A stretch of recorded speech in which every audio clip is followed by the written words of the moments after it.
inti kehidupan seorang manusia itu terletak pada jiwanya. Di dalam jiwa itu hanya ada dua potensi. Kalau bukan potensi kebaikan, maka lawannya yang menjadi tidak baik. Potensi kebaikan itu disebut takwa. Lawannya yang seringkali dimanfaatkan oleh setan itu disebut fujur namanya.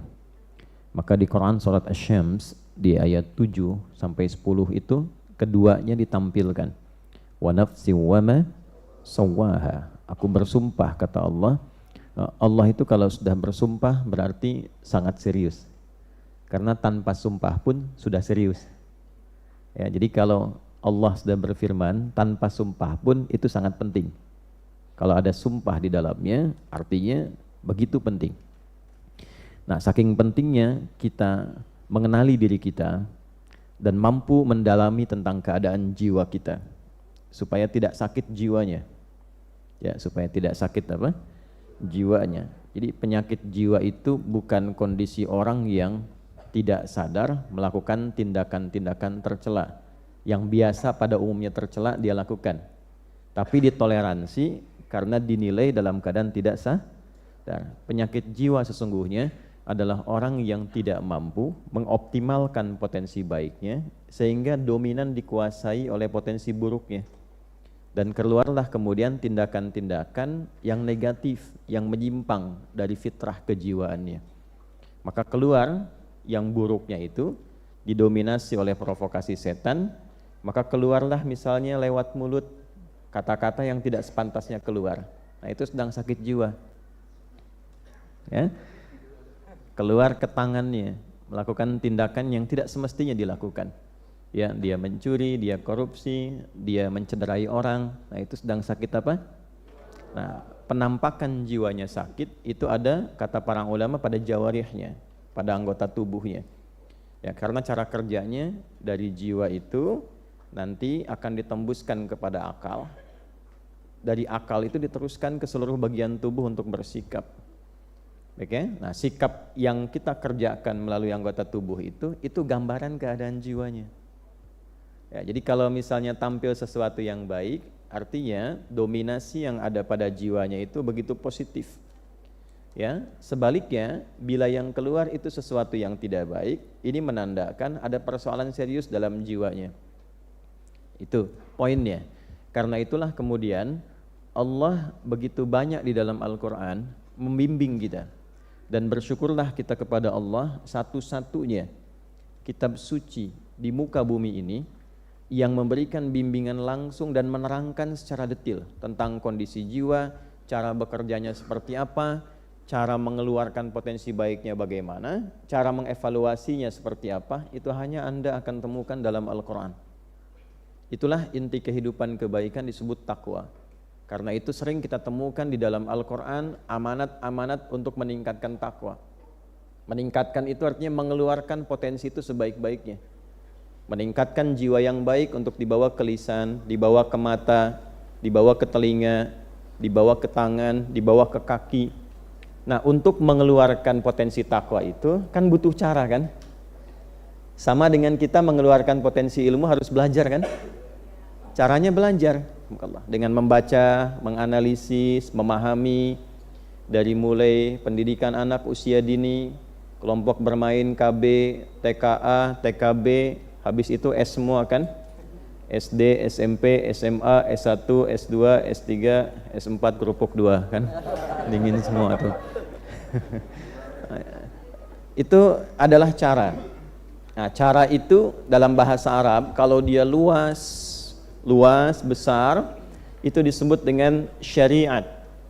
Dari kata syari' artinya jalan.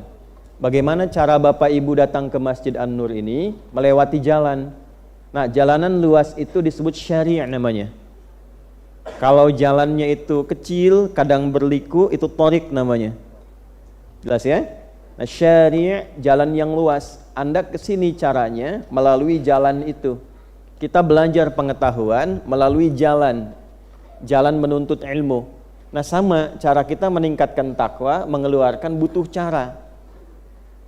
Nah, cara kalau dikumpulkan dalam bentuk ajaran disebutnya syariat namanya.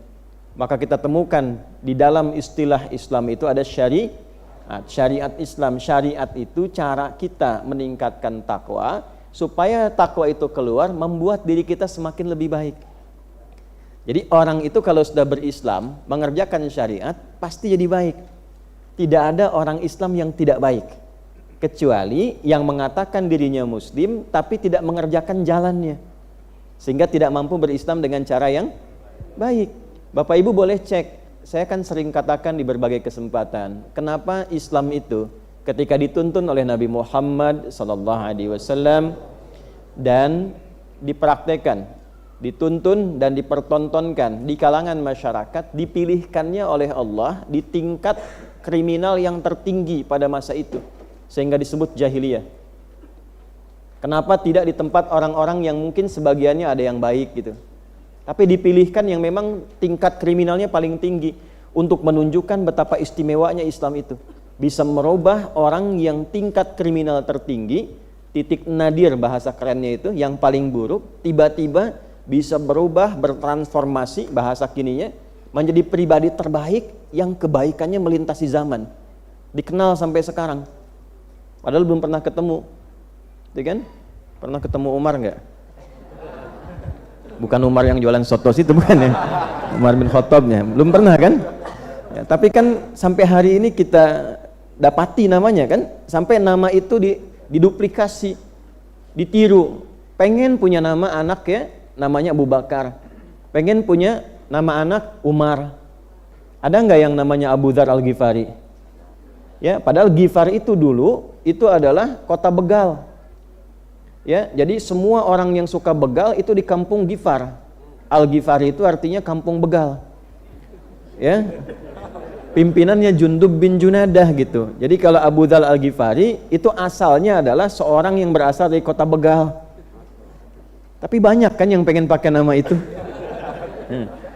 Karena setelah masuk Islam, tiba-tiba beliau berubah jadi orang baik, yang kebaikannya luar biasa, dan merubah kampungnya dari kampung begal menjadi kampung terbaik di masanya. Dan itu viral, sehingga bangga dengan nama daerahnya. Itu sebabnya kalau orang baik itu jadi begitu baik dan dikenal kebaikannya, maka ada cahaya di kampungnya, sehingga warga kampung merasakan cahaya itu, dan nama kampungnya pun berubah jadi baik. Nah, demikianlah kemudian kita, kalau mampu kita mengeluarkan sifat-sifat kebaikan dalam wujud takwa itu dengan jalan syariat. Apa syariat itu wujudnya? Itu yang kita sebut dengan ibadah. Karena itu dalam sholat ada takwa, dalam puasa ada takwa, dalam umrah haji ada takwa. Dzalikal kitabu la hudal lil. Nah, siapa mutakin orang takwa itu? Ayat 3-nya. Alladzina yu'minuna bil ghaibi wa yuqimunas. Nah, jadi ketika ibu, saya, kita diminta menunaikan sholat, bukan ingin memberikan beban, tapi sholat itu akan merubah kita menjadi pribadi yang lebih baik. Itulah sebabnya ketika ada orang bertanya, kenapa saya mesti sholat? Allah langsung jawab, innas sholata tanha 'anil fahsya wal munkar. Sholat itu kalau benar dikerjakan mampu membebaskan pelakunya, orang sholat itu, dari dua sumber keburukan, baik fahsya ataupun Nah, itulah rahasianya kenapa anak baru fase tumbuh berkembang, usia 7 tahun, yang diajarkan pertama kali sholat. Mengapa? Karena diharapkan anak itu tumbuh menjadi pribadi yang baik di masa depan.